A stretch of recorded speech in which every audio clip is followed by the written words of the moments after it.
네, 안녕하세요. 반갑습니다. 이마영 목사입니다. 오늘은 전도에 대해서 두 번째 시간으로요. 우리가 거듭남이 무엇인가에 대해서 같이 살펴보도록 하겠습니다.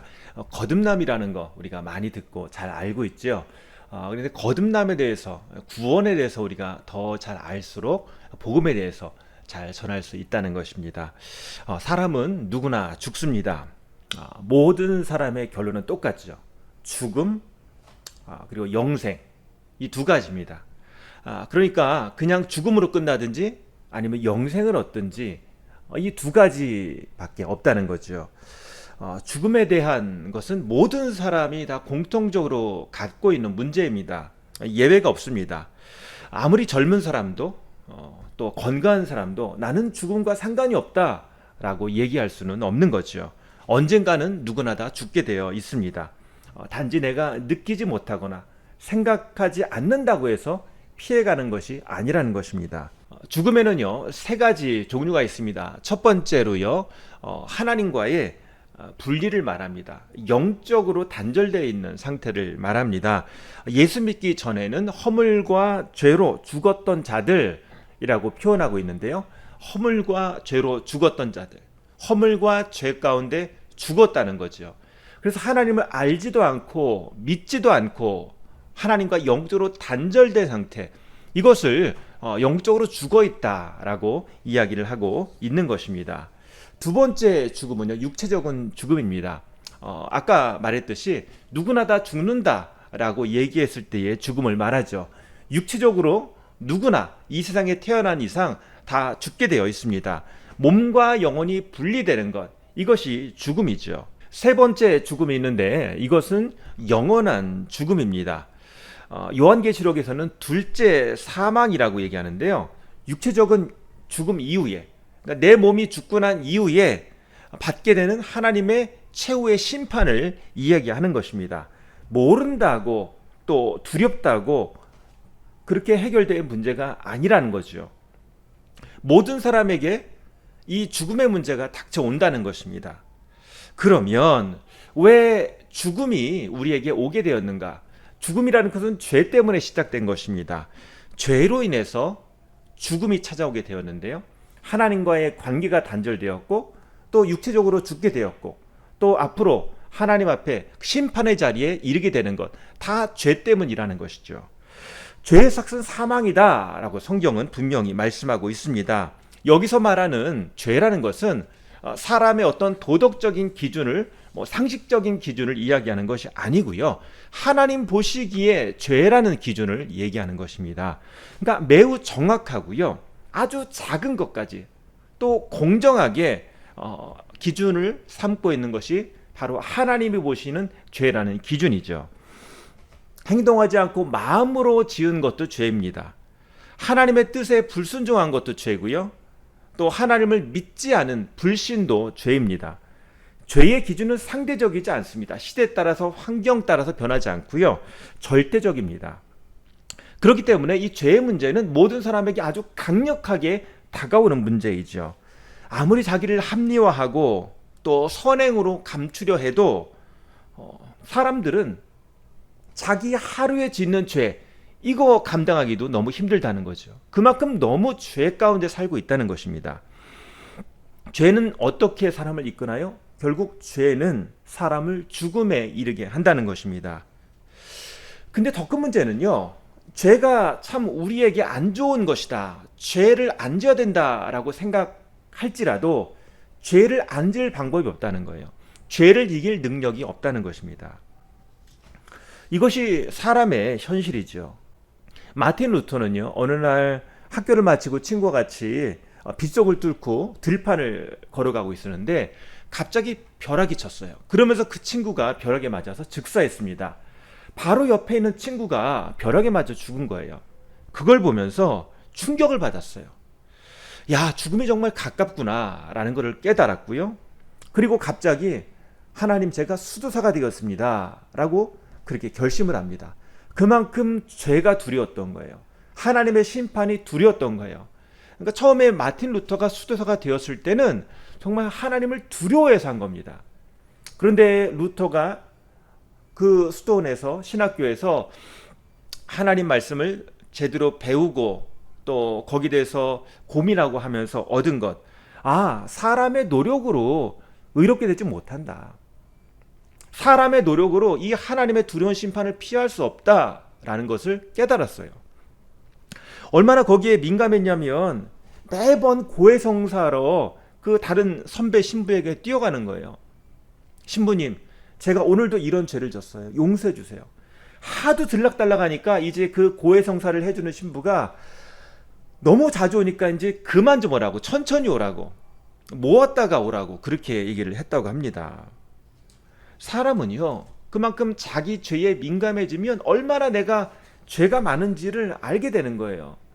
우리가 한번 청소를 하면 더 더러운 것에 민감해지잖아요. 조금만 먼지가 생기면 또 먼지가 생겼네, 더 민감하게 청소를 하잖아요. 이런 거죠.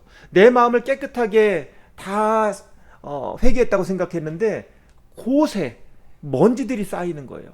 그새 죄들이 쌓이는 겁니다. 결국은 인간은 스스로 완벽해질 수가 없다는 거죠. 도덕적으로는 하나님 앞에 합격 점수를 받을 수 있는 사람이 아무도 없다는 거예요. 결국 사람은요, 하나님의 은혜가 필요합니다. 그러니까 하나님의 선물이 아니면 하나님 기준에 맞는 사람이 아무도 없다는 거예요. 그래서 사람은 스스로 영생을 얻을 수가 없습니다.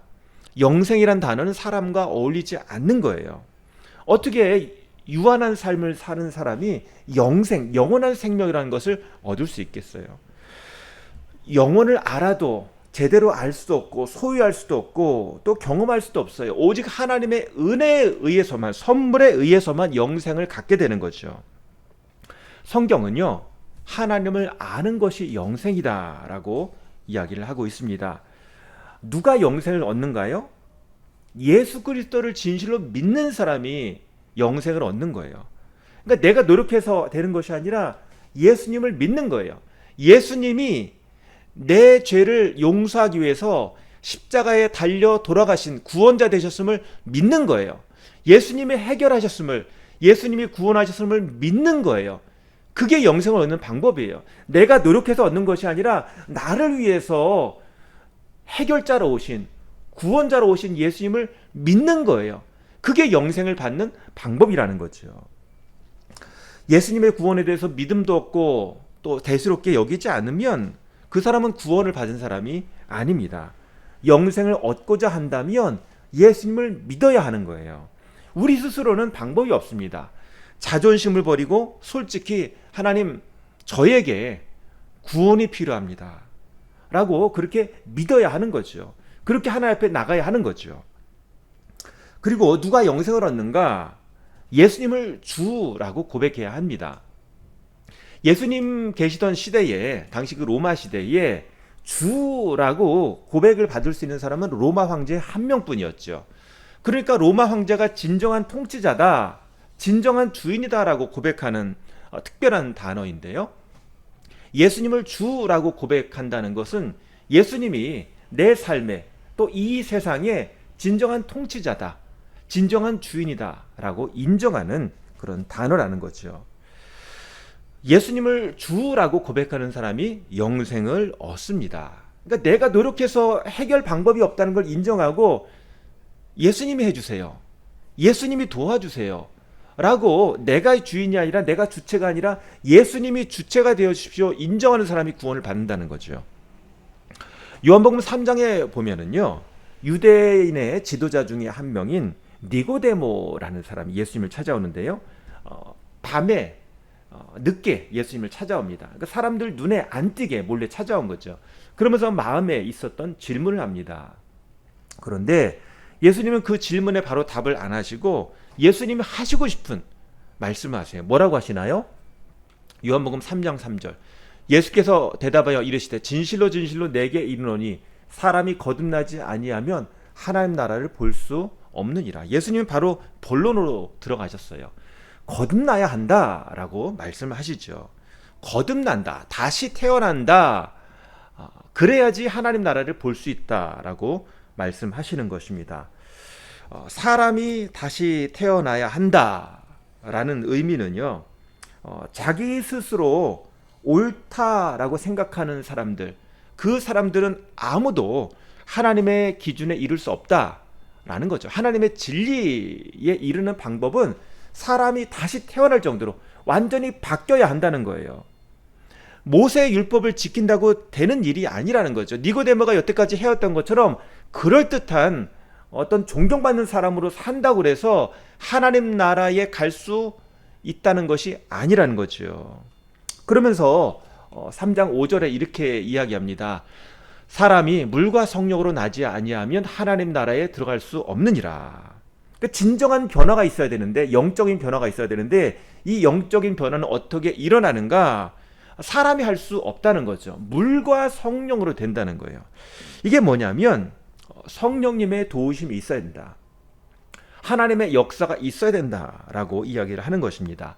그러니까 구원받는다, 거듭난다라는 것은요, 단순하게 어떤 건물의 벽에다가 페인트를 덧칠하는 것으로 그렇게 해결될 문제가 아니라 건물을 아예 철거해버리고 새롭게 건물을 세우는 그런 변화가 있어야 한다는 것입니다. 이것이 거듭남이라는 거죠. 그러니까 아예 죽었다가 다시 태어나는 게 거듭나는 거죠. 새로운 존재가 되는 거예요. 예수님 보시기에 니고데모는 훌륭한 사람이었지만 그걸로 부족했다는 거죠. 다시 태어나야 했습니다. 단순히 금식하고 헌금 잘하고 이렇게 해서 하나님 나라에 들어갈 수 있는 게 아니라는 거죠. 영국의 존 휘필드라는 유명한 목사님이 계십니다. 이분이 거듭남에 대해서 알고 싶었어요.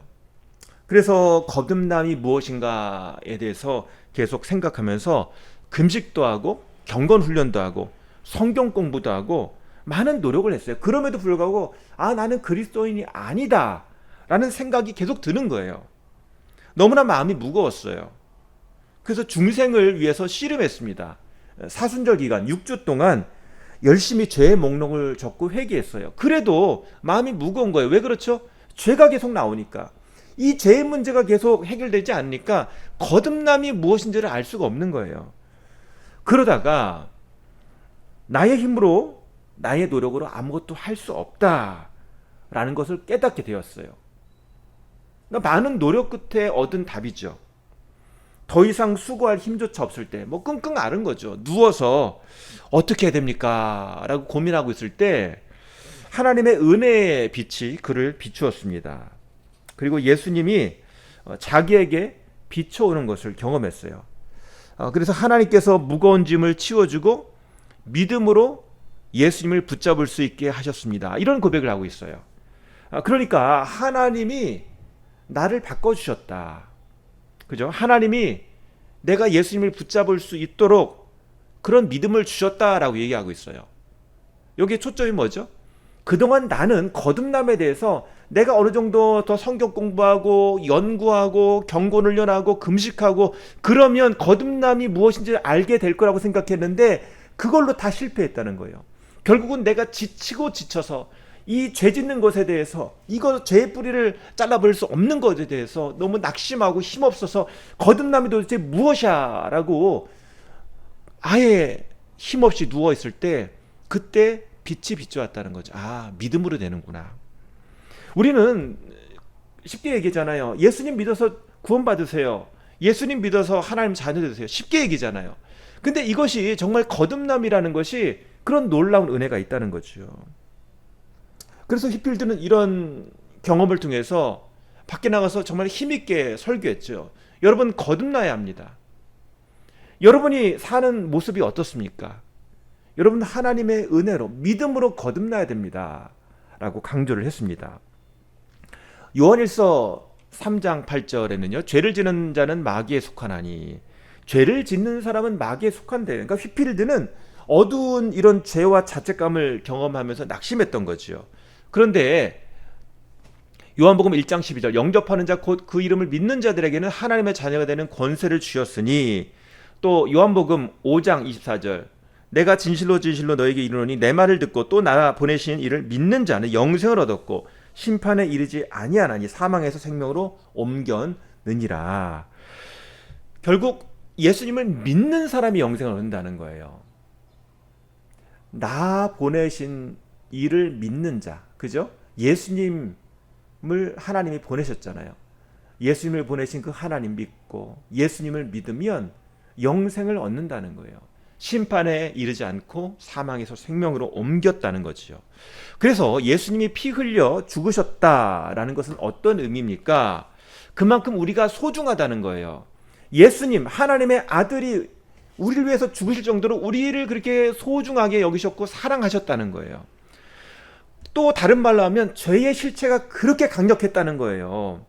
이 죄와 사망의 권세를 이길 방법이 사람의 노력을 할 수 없고 하나님의 아들이 대신 죽어야지만 해결될 정도로 그렇게 큰 권세를 갖고 있었다는 거죠. 그래서 예수님의 피로 이 죄의 문제가 다 해결됐어요.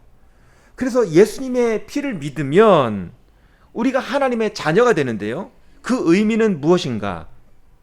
우리가 거듭나기 전에는요, 자기의 죄와 허물로 죽었고 본질상 진노의 자녀였고 어둠을 사랑했고 마음이 돌처럼 단단했고 하나님께 복종하지 못했고 하나님을 기쁘게 하지도 못했고 복음을 받아들이지 못했고 마음에 선한 것이 없고 죄의 종이고 마귀에게 속했던 사람인데 이제 예수를 믿어서 하나님의 자녀가 되었고 영생을 얻게 되었다는 것입니다. 이게 거듭남이에요.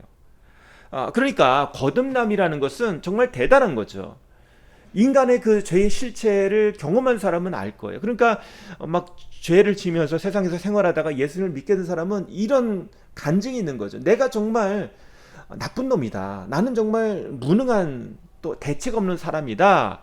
라는 것을 마음속으로 깨닫고 있는 거죠. 그런데 나를 새롭게 새로운 인생으로 바꿔주신다? 이건 대단한 은혜죠.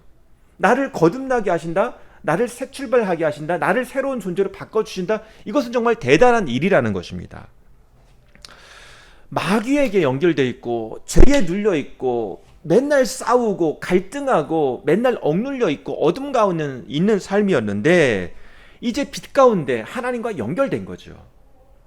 하나님의 사랑을 알고 죄가 용서되고 하나님의 거룩하심과 정의로우신 가운데 하나님이 나와 함께 하시고 나를 지켜주신다는 거죠.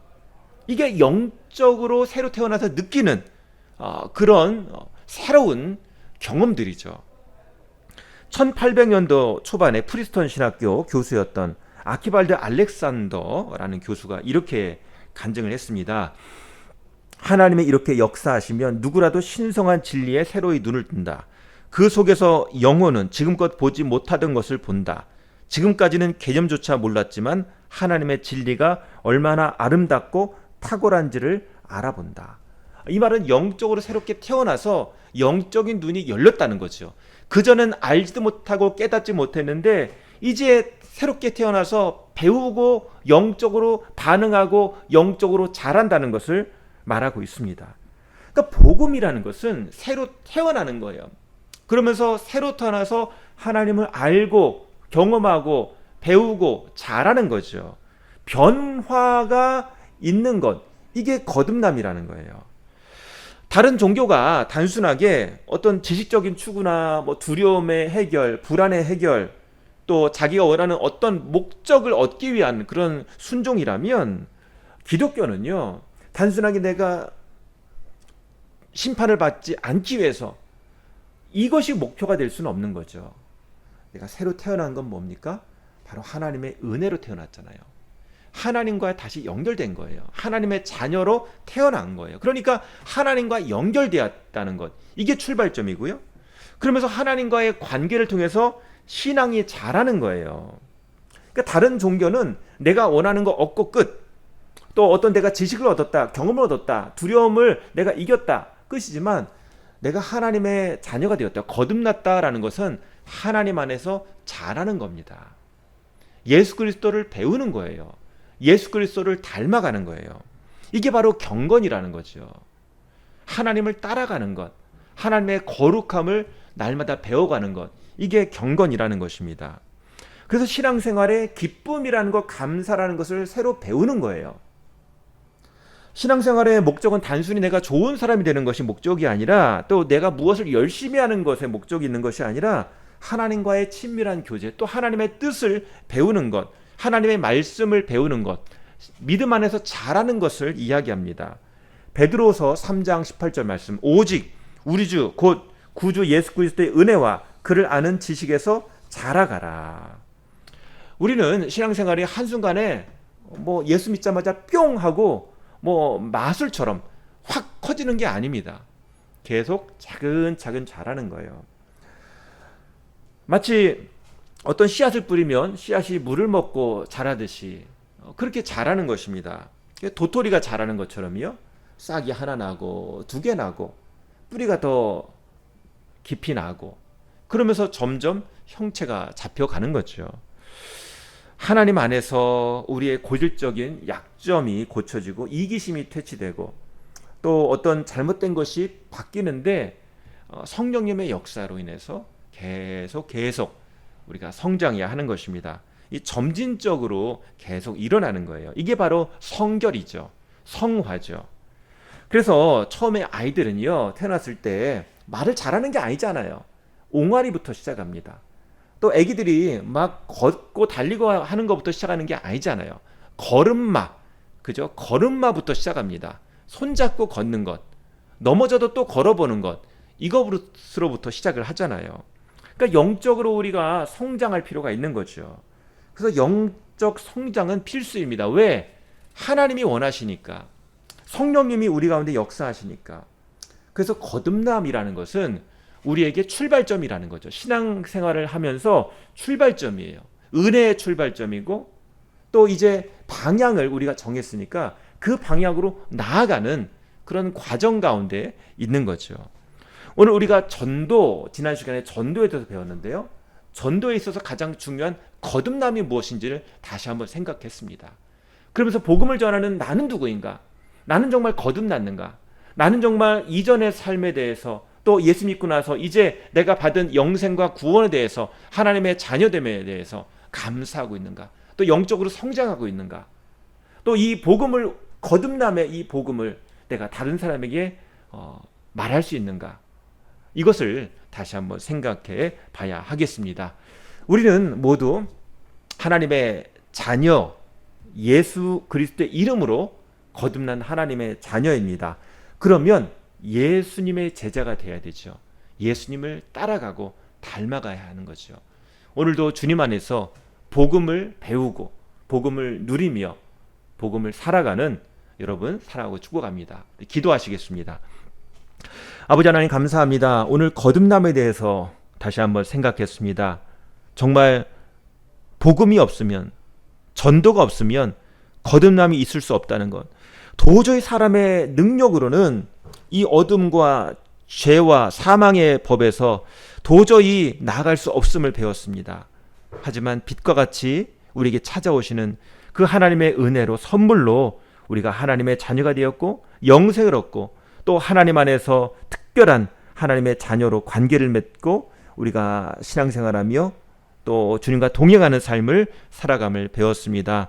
주님, 저희들 신앙 성결한 삶 되게 하시고 주님 닮아가는 삶 되게 하시고 또한 복음의 능력을 가지고 살아가는 그런 힘 있는 그리스도인 될 수 있도록 도와주시옵소서. 예수님의 이름으로 기도합니다. 아멘. 네, 감사합니다. 우리 추석 명절 잘 보내시고요. 우리 다음 주에 뵙겠습니다.